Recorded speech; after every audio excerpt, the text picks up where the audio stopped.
Ladies and gentlemen, now let's move on to our session 8. Yes, a smart society that caters to every cross-section of the society is not merely a utopian fantasy. It's a rudiment for any well-functioning city. From safety for women to easy access and mobility for the physically and mentally challenged. Design with universal focus is the most basic yardstick to assess the smartness of any city. But does the answer lie in good design, better awareness, or smarter technology? Yes, joining the dialogue, we have with us Ms. Kalpana Vishwanath. She's the co-founder of Safetipin, a mobile app developed to support community safety. She spearheaded the Safe Delhi for Women campaign of Jagori since 2005 and led research work that included conducting women's safety audit and surveys and played a role in creating strategic partnerships. So ladies and gentlemen, please put your hands together for Ms. Kalpana Vishwanath. Welcome, ma'am. It's an honor to have you here. Good afternoon. It's a Saturday afternoon. I think this session has been going on for quite a while. I just want to take the debate from this issue of smart cities. What is it? What are the kind of cities that we imagine? What is the kind of city that we want? And one of the issues that we constantly have to deal with is that of inclusion. How do we create cities that are inclusive, that include the poor, include women, include the disabled, include the elderly? Do we design a city that is primarily for a young, healthy man who goes to work, or do we actually design a city for all the others who are also citizens of the city? Recently in New York, all the governments of this world met to design something they called the Sustainable Development Goals, which was following on from the Millennium Development Goals. And one of the goals that has been actually decided on is actually making cities inclusive, safe, resilient, and sustainable.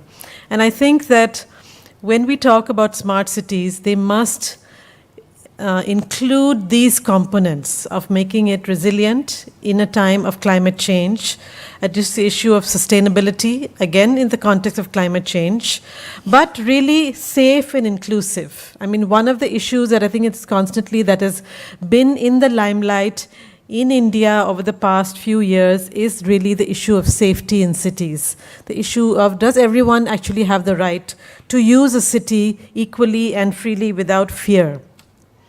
What are some of the targets that the UN has put in achieving this goal of inclusion? It's really very basic things. So when we talk about, after all, these smart cities are not new cities that we are. They are cities that are existing. We are trying to bring in technologies, practices, infrastructure in order to make them smart. But we are building on populations that already exist. We need to look at public transport, sustainability, building public spaces and which are green and safe, addressing the needs of vulnerable populations, as I mentioned, and also determining who has the right to the city. Because the right to the city means the right to determine what kind of a city I want, and who has the right to be part of that voice in this thing. For example, in the earlier presentation on the Marine Drive project, the voices of people were included. And if city development, if the smart city discourse becomes one of top-down development, it will not fulfill the needs of the community, of different communities of people who live in cities.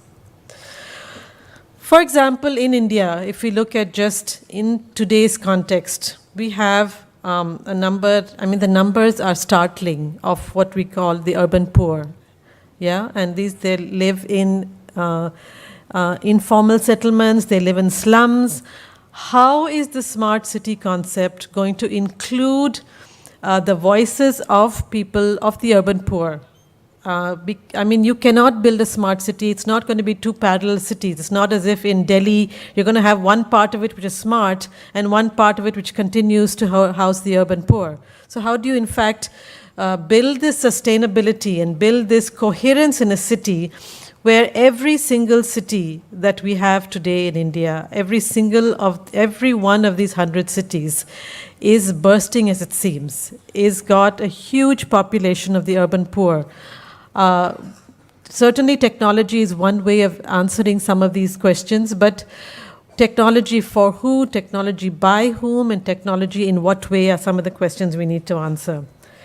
Public spaces need to be designed to foster gender and other forms of equity, it can be designed. We've seen it in different parts of the world. We've seen it in some experiments in India that design itself can foster equality and equity in public spaces and include vulnerable people. Some of the spatial features that affect safety are really, like if you look at that picture at the bottom, it's a very unsafe way to walk. I mean, as a woman walking along a city which has such a high wall, I am going to feel unsafe in that space. The one on the top is obviously a much more aggressive or picture of what women face when navigating many of our cities in India. Public transport is integral to, I think, the right to the city, because unless we have good mobility, unless we have the right to mobility, we in fact are not promoting a city which everyone has the right to. And I think these are, we need different kinds of public transport, but also responding to different schedules, different needs. For example, in research that's been done globally has shown that, in fact, gender is an important divide in the use of public transport. Men and women use public transport differently. Men have one trip in the morning and one trip back in the evening. Women often have, and that may be a fairly long trip, whereas women's trips are, in fact, actually multiple, shorter, and throughout the day, in addition to sometimes one long trip in the morning and one long trip in the evening. So even transport designers, when designing transport, need to look at the needs, the use that different populations would have. And finally, public participation, as I said, is essential to give visibility to how space can be used and how space can be accessed by people. So whether it's women, whether it's children, whether it's the elderly, whether it's the disabled, whether it's LGBT groups, how do we ensure that the voices of the diversity of our cities, in fact, begins to be heard in the process of defining what is the kind of city that we want? So really, I want to talk a little bit now about my work in the past 20 years has really been primarily about the issue of gender inclusion. How do we address women's safety and women's right to the city? And I think in a city like in Delhi, but certainly in all our cities in India today, when we're talking about creating smartness or creating new cities, safety is something that we need to address centrally. I think the issue of women's safety is something that we cannot bypass. We cannot say that we will build a city, a smart city, and then we will address safety. And safety does not only mean surveillance cameras. I would like to state that point very clearly. Surveillance cameras or CCTV cameras are only one part of the entire this thing. I mean, do we believe that just by having CCTV cameras all across the city we are safer? Not necessarily. And so therefore, when we talk about creating a strategy for inclusion and safety in cities, we have to look at a range of actions that we have to take and imperatives. So one is to create the knowledge. The other is to work with urban planning and public transport. The other is to work with policing and legal frameworks. And finally, it is to support community-based initiatives. How do we ensure that the voice of the community is heard? And I think I keep coming back to that, because unless we're able to do that, we don't in fact build a city which everyone feels they have a right or they have an ownership to. Just some of the things that we've been doing over the past few years. One is we've worked with urban designers and urban planners to look at how do you actually bring in women's safety as a concern in urban planning. So this was a small project we had done with Intac Delhi, which was really in looking at integrating, sort of working in Shahjahanabad. How did we begin to define what is it that women feel about a city like Shahjahanabad. What do they feel on Asaf Ali Road? What do they feel at Delhi Gate? What is it that makes them feel more comfortable, and why is it some places are actually easier to use as a woman, whereas some places are more difficult? The other is something like really looking at public facilities. Now, if that picture on the left, in most of our slums in India, collection of water is often the role of the woman. Now, how do you ensure that that role, that space becomes comfortable, easy to use? You have to go at 4 o'clock in the morning. Is it safe for a woman to go out at 4 o'clock in the morning? The picture on the right side is another very interesting one. This is a public urinal in the middle of our city of Delhi. And I mean, clearly no woman would have the guts to walk past that part of the street. You know, if you have a public urinal where you can see men inside and they can see you, it's very, the design of this public urinal is deeply flawed for comfortable movement for different kinds of people across the city. So I think that's the point that I'm trying to make. Public transport is another very important thing. One of the things we did a few years ago was to say that we did a couple of surveys, and what we found out was that it was in public transport that women said they faced the most amount of insecurity and harassment while riding public transport and while waiting for public transport. So what did we do? One of the things we did was we said, okay, let's work with public transport providers. We always think, you know, the solution always is for women to tell women, don't do this, don't go out, don't take public transport, take a cab instead, as if it's not a choice, I mean, which is not a choice for all women. But to say that, okay, maybe we can actually talk to the public transport providers and see what is it they can do in order to actually make the buses safer, the bus rides safer for women. So we have actually over the past 5-6 years worked with about 40,000 bus conductors and drivers of the Delhi Transport Corporation to train them to look at what is it they can do if they find that a woman is complaining of sexual harassment, is uncomfortable in a bus, and what is the role that he or she can play in order to facilitate that journey. So one of the things now I want to finally, in my last 5 minutes, talk about is one of the tools that we've been using over the past several years is something called a safety audit, which is really a method of evaluating the environment from the standpoint of those who use it, you know, to reduce opportunities for violence, reduce insecurity, and actually find out what is it that makes you feel safer. Now, this is both at infrastructure and at the usage of space. It is not only infrastructure. For example, one of the things we found out from our safety audits in Delhi was that across the city, women said that they would not use a pedestrian subway if there were no shops in it. If there are shops and pedestrian subways, then women are comfortable to use it any time of the day. If there are no shops and pedestrian subways, women said they would not use it even in the daytime.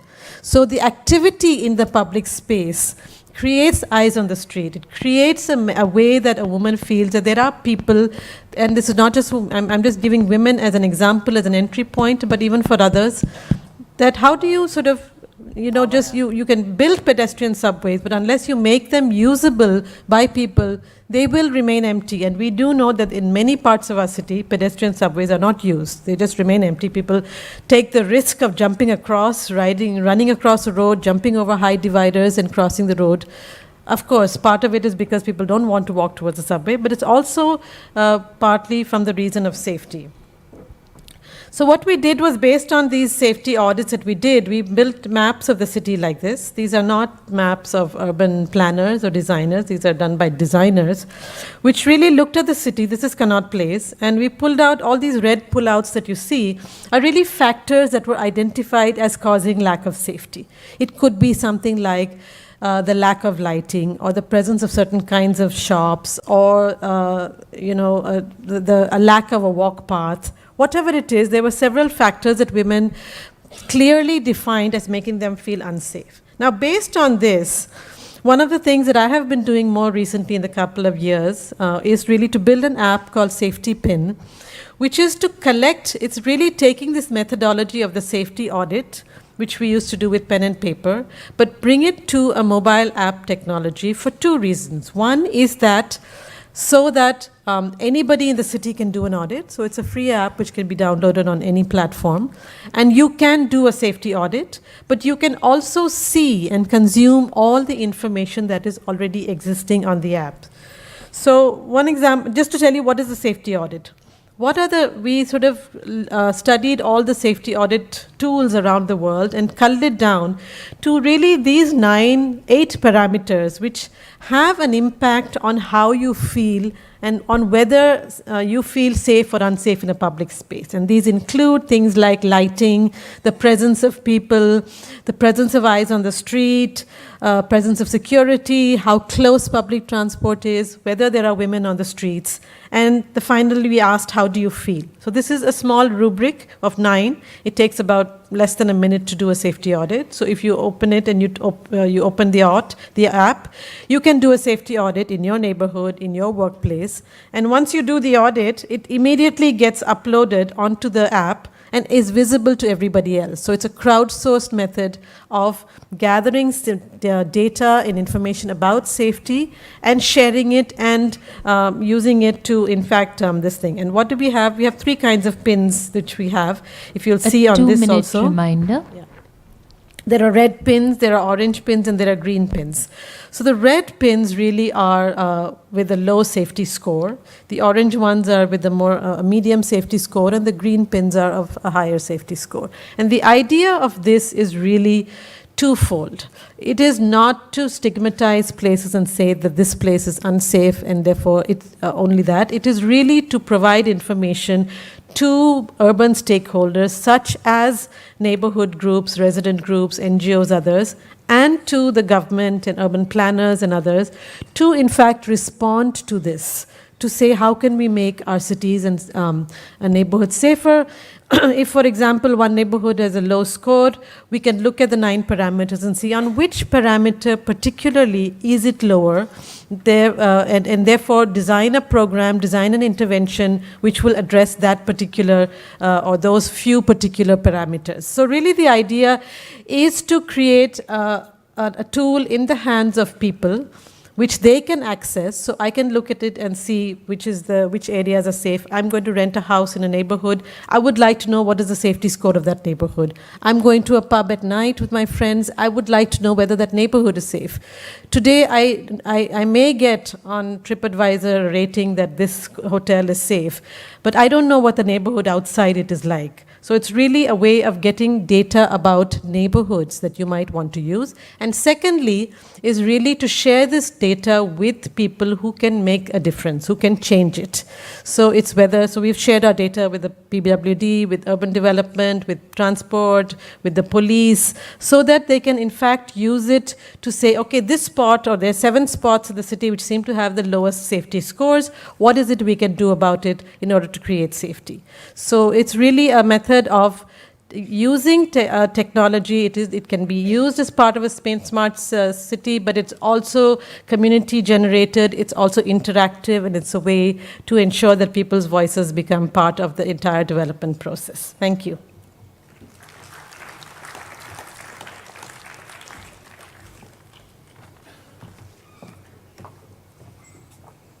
Thank you so much, ma'am, for your great endeavor. Ladies and gentlemen, our next speaker in this session is Ms. Anjlee Agarwal. And Ms. Anjlee is an accessibility consultant, researcher, author, and co-founder of Samarthyam, a disabled persons organization accredited by United Nations Economic and Social Council. Her organization's goal is to promote the understanding and implementation of accessibility of sustainable built, social and virtue environments using the guiding principles of universal design. Anjali's pioneering efforts in the past 2 decades have resulted in implementation of universal design and promotion of non-handicapping environment in the society. And not only this, ladies and gentlemen, she is over here with us, and ma'am, we are privileged to have you here. Thank you so much. Good afternoon, everyone. I think the message is loud and clear. Before I start my presentation, the presentation was all about inclusive environment, inclusive design, inclusive development, and inclusion. But as you all see, since a lot of us are without any visible disability, I think I'm the only one who's being called challenged, quote unquote, being lifted by 4 people, and that I always say my antim yatra. You're always lifted by 4 people when you're going on your last journey. But that's not the last journey. This is the beginning of a new journey. And that's what I believe, that the smart cities can actually be inclusive, so that nobody like me has to be lifted on the stage. Nobody like me has to be pulled by 4 people on that steep ramp outside. Nobody like me should use the washroom in the other building, because I know I'm in Delhi, there's the other building in the FICCI has an accessible washroom. This particular auditorium doesn't even have an accessible washroom. So guys, wake up and shake up yourself. Before you talk about technology, talk about people. The people that makes the city. And if the people are ignored and neglected, then the cities are not the cities. We are the people. We are the people who make cities. And these are the people who make cities. The slide that's on right now shows the kind of society, the strata, the people, the children, the women, the girls, the boys. And don't forget our grandmothers and grandfathers. By the time the smart city happens, most of you will be also in that aging process.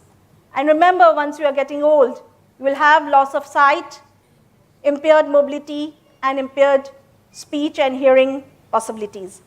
So, nothing about us without us.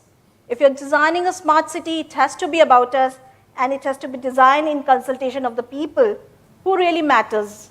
An aging population, which would be around 32% by 2050, and a disabling population, which is 15% of the population at this point of time in 2015, as per the WHO and the World Disability Report.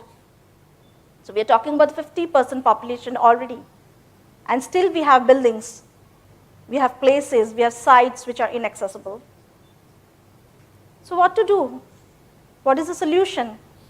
I think it's very clear that we need to design for people first. And always, it should be the baseline of your design, of your planning, of your implementation, of your monitoring, and your enforcement as well.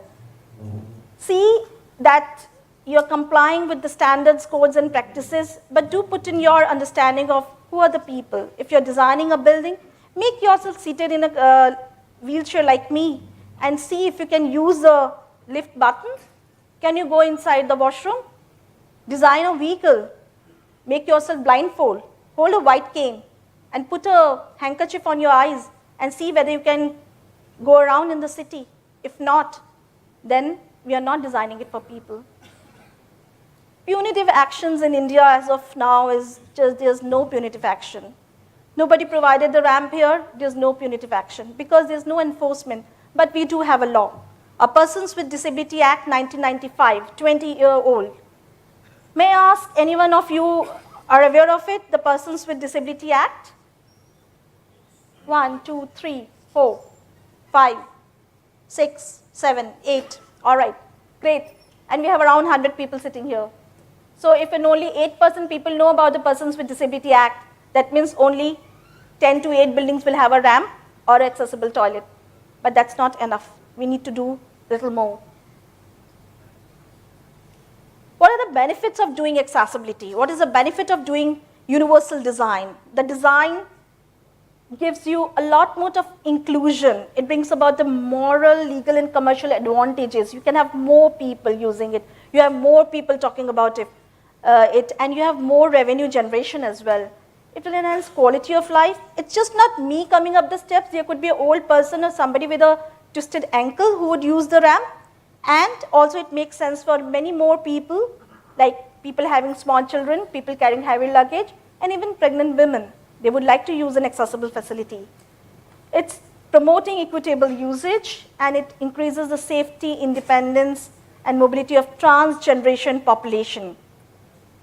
In our families, we see a continuum of trans-generational population, starting with a child, and then they grow up, then we have adults, and then we have old people. But do we design our houses, our systems, our sites according to their needs? No.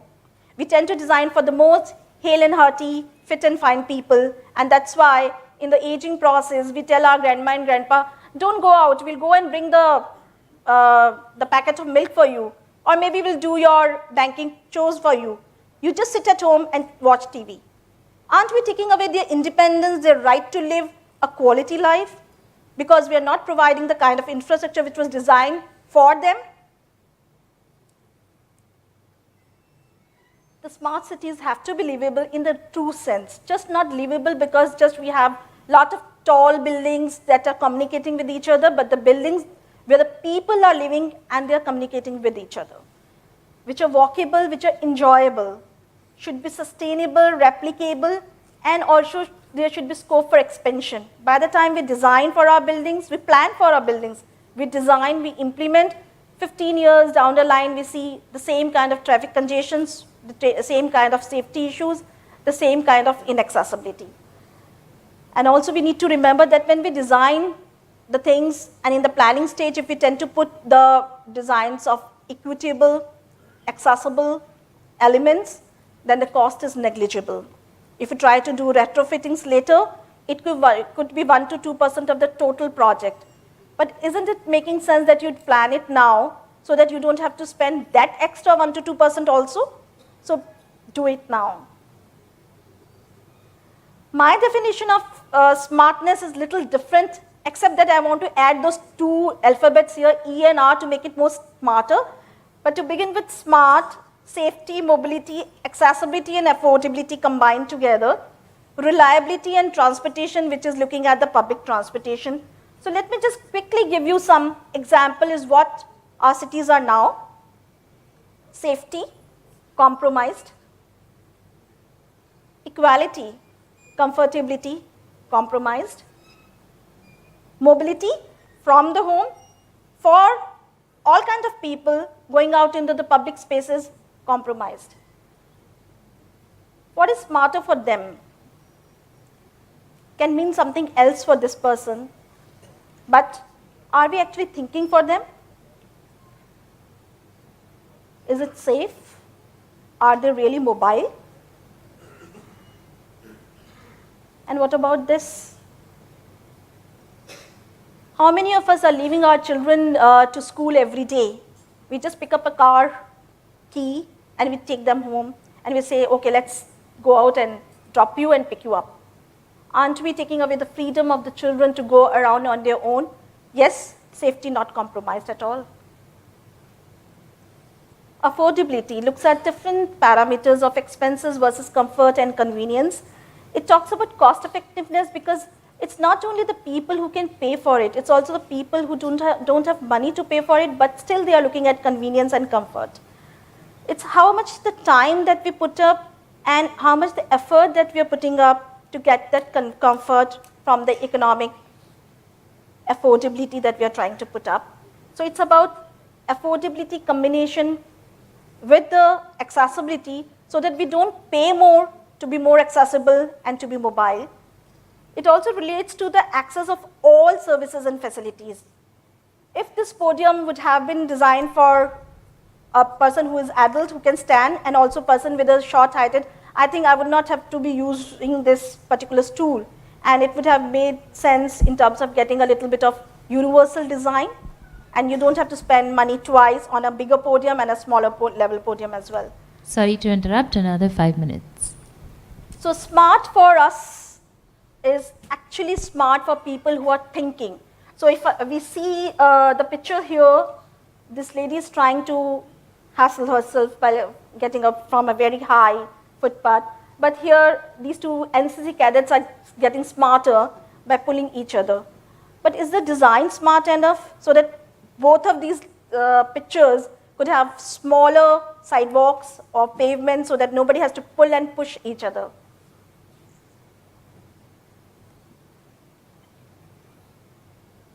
When we design our systems, we tend to forget about people who are going to use at different stages of life. This gentleman is not disabled. He's just had a twisted ankle, and this survey is provided in Delhi right in front of a hospital.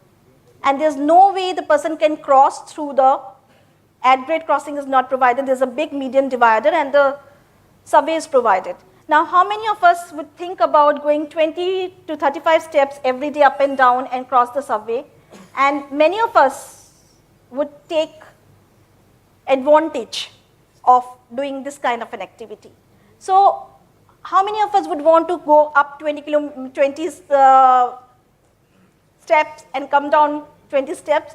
They would rather want to cross the median divider like this. In 5 minutes, right in front of Connaught Place, there were 36 school children who crossed like this.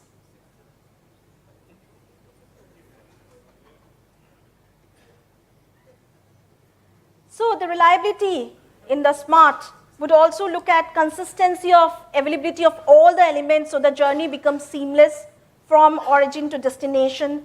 It's with comfort, with independence, with conditions that determine inclusive environment and availability of the public amenities. It's just something which is very important. How do we tend to forget loose for the women, the loose for the old and disabled? If you are with your grandmother, a gentleman, which toilet would they want to enter? The men cannot enter the ladies' toilet and the lady cannot enter the men's toilet. So unisex accessible toilet is the answer to it. How many of us are designing these kind of toilets in public spaces? It's about convenience. I don't drink a single drop of water throughout the day because I know I can't go out in public spaces, and we did a study for 100 women and 98 women have kidney stones. I do have a gallbladder stone as well. So how is it cities looking at our health, the quality of life that we are talking about? Public transportation has to be seamless, providing trip chain accessibility, consistency, comfort, all those parameters needs to be looked into. The sidewalks has to be designed to be accessible, inclusive, safe, and convenient.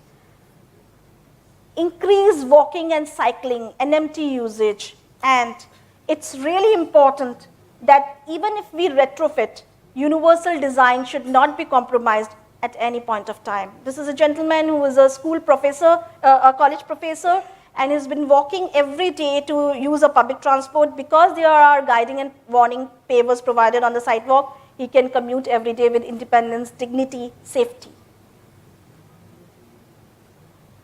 Whatever you provide, a bus rapid transit system, or if you go for a more advanced mass rapid transit system, think of the users, the people who are going to use it every day, for going to hospitals, to going to colleges, for social functions, just meeting each other, going to just have fun. So all these people need to have accessible transportation systems, and where the city is enabling you. It's not that it's disabling you. Today, when I was lifted here, I felt handicapped. For the first time in my life, in the last 20 years of my work with my organization, Samarthyam, always I told my friends, my colleagues, my members, that never compromised on your equity and your dignity. But I did this today purposefully to give you this strong message that enable us, don't disable us.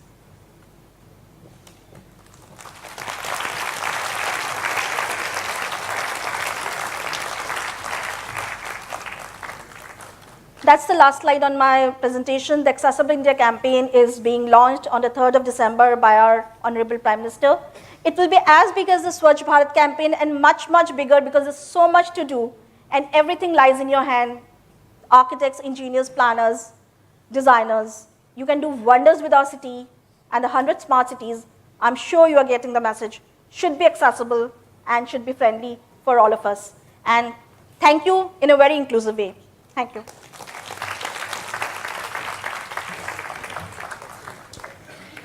Thank you so much, ma'am. Your message was quite powerful. We appreciate it and quite enlightening as well.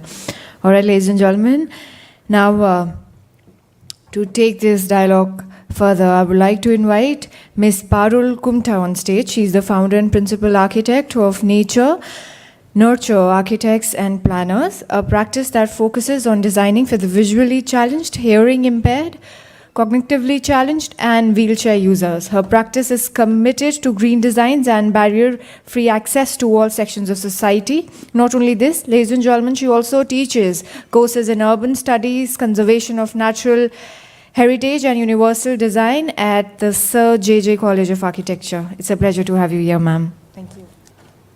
Thank you so much, to IUC for organizing this and giving us this opportunity, and especially to us, Nature Nurture Architects and Planners.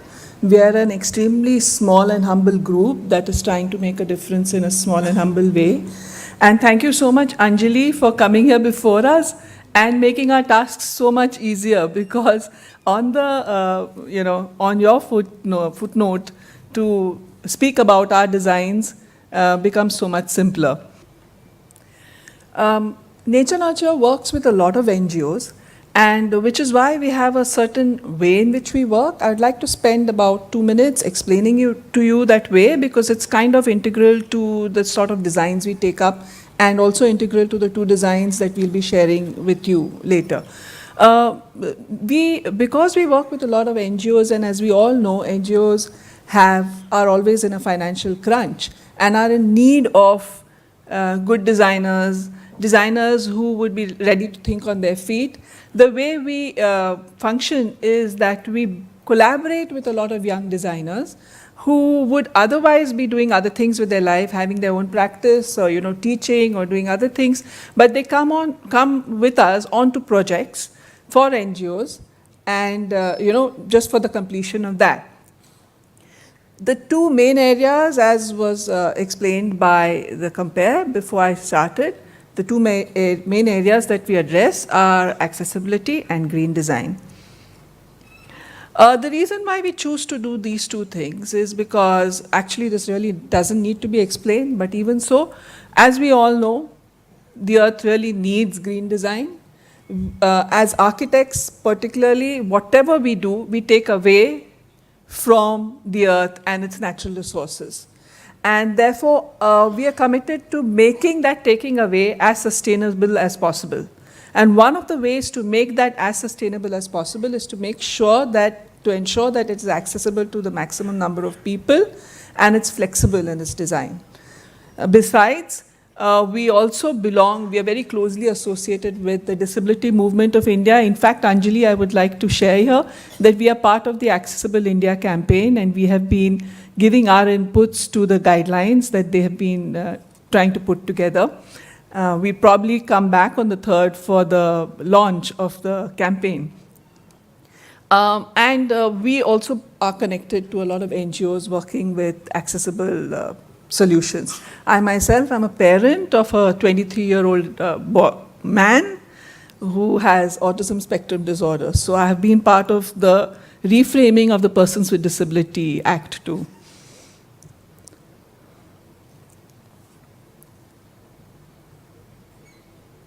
The approach we take towards design often has to be tweaked in the Indian context. For example, if we look at accessibility, when we were looking at accessibility solutions for Nasik, where we looked at commercial, educational, religious, transport-related, etc. Structures and campuses, and did accessibility audits and provided design solutions for them, we saw that most of the people over there who needed to use wheelchairs were not really using wheelchairs, they were using tricycles. And we do know that in India. A lot of our persons who need to use wheelchairs are using the tricycles which are pedaled by hand. And therefore we needed to make sure that our ramps and other accesses could allow these tricycles to move on them. The other thing we see in smaller cities whenever we do accessibility audits for these areas is that when you give a ramp, you also have two-wheelers using it. So we had to, in fact, innovate and come out with a design solution which will allow wheelchairs and the tricycles of the persons who need to use them, but will keep off two-wheelers. So this is the way we need to innovate, just to share with you a few things.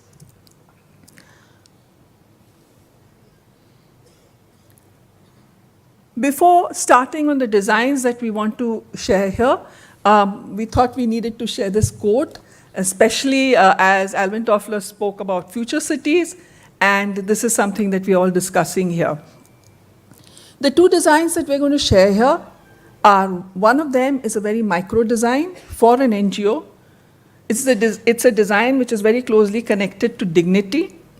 It's the design that we generally land up designing when we work with accessibility, and that's the design of a toilet.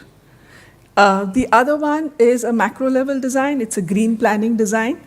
And these are the two we want to share with you because in the way in which we worked, collaborated with the people at the ground level. This is how we found a toilet. We were approached by an NGO that works with girls in municipal schools in the villages of Maharashtra. Okay, both the examples that I'm sharing here are also examples of designs where we've intervened with places on the fringes of cities. Not really in the city, but on the fringes of cities, if you could call them our future cities. This is the condition of the toilet. It was a toilet for a municipal school in a village called Kadav, a little off Karjat, quite close to the main city of Mumbai. You had the staff toilet, which was locked, which was clean. There was one for the men teachers and the other for the female teachers. And then you had the really dirty, inaccessible, dark, dank, unventilated, lacking water, broken toilet facilities, etc. Space which was there for the girls and the boys. Now, we could have looked at this as, okay, toilets are needed. They have a budget. You just go ahead and design the toilets. But we tried to look at the different factors that would go into designing this. And one of the things we said, the stench inside when we went to measure the toilet was so unbearable that one of my colleagues who had a very bad cold at that time couldn't bear to be in. And we said, when we are in Maharashtra, when you have such good light and ventilation, even if you didn't have a drop of water in the toilets, you're going to have a sterilized toilet if you could only allow the sunlight and the air to run through the toilet. So that was one of the things we looked at. The other thing we looked at was, in fact, let me explain it with, So this is the lobby. I'm piecing it together, the toilet for you as I described the design. This is the lobby area of the toilet. You can see at the bottom we have a ramp, and then you have a brick jali as the front. The reason we had a brick jali was to ensure that there's transparency, because we realized that this toilet was also getting used by the villagers after the school shut down. And we wanted to ensure, as the speaker before Anjlee said, ensure that there is safety for women when they were using this public toilet. And which is, so when we have that brick jali, there's somebody inside. So that was one of the interventions.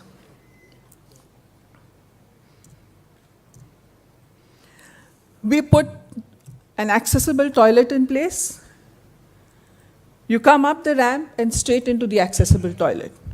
Of course, one of the arguments that the NGO had with us was, we don't really have persons on a wheelchair using that space right now. So that was our point. You don't have a person on a wheelchair using that space right now because you probably don't have a toilet to provide. And besides, but they said, do we spend that much for an accessible toilet when we don't have, so many students on wheelchairs? So we doubled this up as a staff toilet. And a staff toilet attached to the ladies' toilet, because as we all know, we have more female teachers in public schools than male teachers. Ma'am, so sorry to interrupt. We have 5 minutes to go. Oh my God, I have a lot. So sorry. Yeah. The other thing we did was this is the ladies' toilet, girls' toilet. We got rid of the women's urinals, which are quite a nuisance. The boys' toilet, we put in a flush, which is a common flush. So you flush once and all the urinals get flushed. We introduced the staff toilets within the space so that you ensured safety and cleanliness and you don't have to lock them up separately. And what we did was we didn't have any windows on the toilet, but over the 6 feet height above the plinth, we had a mesh running all around, which allows light and ventilation to penetrate the toilet from all sides. We also had the walls treated such that the primary school children could draw on them, because one of the things we have in the Indian context is the whole caste system Toilets are dirty, you don't have anything to do with them. But when you have the children of the village painting on the walls, then you're going to, you kind of have a sense of belonging to that toilet. You're not going to want to pee on them. The NGO actually raised funds for this from the community. And the good news that I have to share with you is this has already got constructed in Karao, and the NGO is now using this as a prototype to build 100 more toilets in 100 more municipal schools across Maharashtra. The other case is of Karnala Bird Sanctuary, the first bird sanctuary, the only wooded bird sanctuary of India. All the others are water bird sanctuaries. This was declared in 1965 through the efforts of Salim Ali. Right now, all the uses over here are green. You have bird watching, trekking, it has a good rock formation, you have picnickers, etc.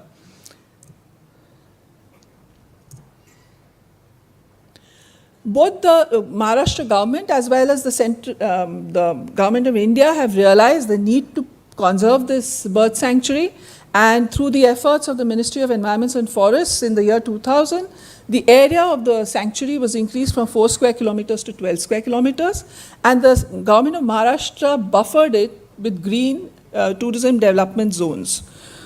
When we came in, what we observed was there was this highway, Mumbai-Goa highway running through it. You had the Konkan Railway coming into it. You had Panvel that had developed tremendously, the harbour line. You had Alibag, which was also growing at an alarming rate.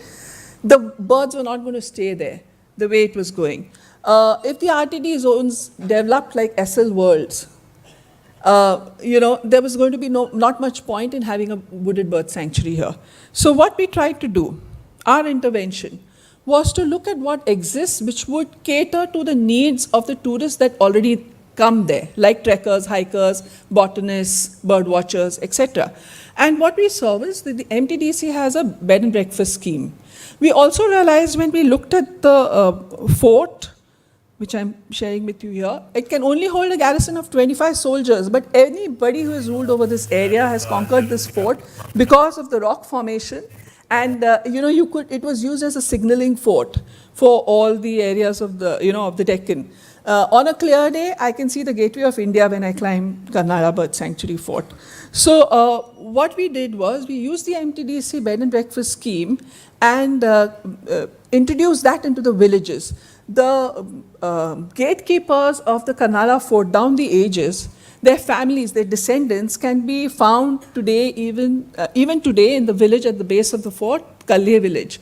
So, if you had a bed and breakfast scheme in the RTDZs, which are in the buffer zone, where the villagers basically build one more room to their homes and allowed trekkers, bird watchers, etc., who have to be there at daybreak to spend the night there, or also give the experience to people who may be going towards Goa. A lot of foreign tourists go that way, to experience this living in the village kind of thing. It will be revenue to the people of that area, as well as, it utilizes a scheme that's already in place. So as a planner, you don't really need to come up with something that is very elaborate. Sometimes it's very simple, the kind of thing that you can put in place. Also, there have been NGOs that have been working here, Yusuf Mehrali Center being one of them, for many, many years. And because of that, the general standard of education of that area is pretty high. However, nobody from there is skilled enough to be employed with the Rasayani chemicals which have come up. Okay, the chemical plants at Rasayani, and they don't want to go back into sustenance farming because they're educated now. So this whole group of people can be involved in the bed and breakfast, the guides, tourism guides, etc. The NGOs have also worked with the tribals of the area, and they have a lot of access to the forest produce, and that can also be something that can be utilized on the Mumbai-Goa highway with tourists. It can be sold to them. So these were the two main projects that we wanted to share with you, and these are some of our other projects that are in place. We had come up with a revitalization plan for Rani Bagh in opposition to what the MCGM had put up, which was costing 400 crores and getting rid of everything in Rani Bagh. But what we had in place was basically reusing of the structures that are there, moving the big animals out, and treating it more like a botanical garden, which it is.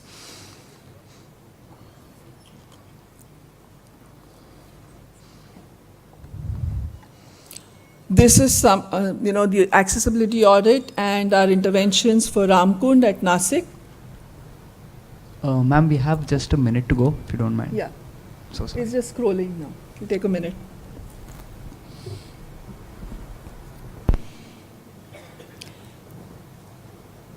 One of our interventions here was, in Ramkund, you need to go into the water to do the last rites. If you're a practicing Hindu, you want to do that. If you have disability, you may not be able to go into the water, so we brought the water from the Ramkund to you.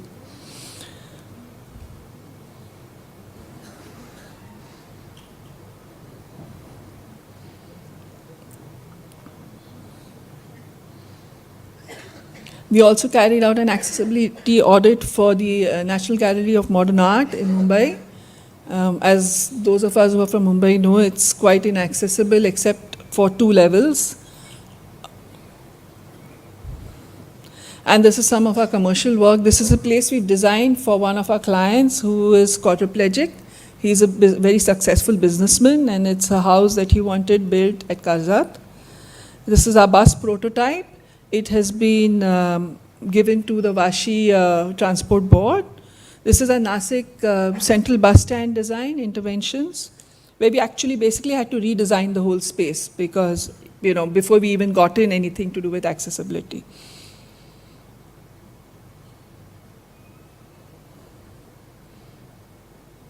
So those were just some of our projects and us, small sharing of our small ways in which we're trying to make a difference. Thank you so much for this opportunity.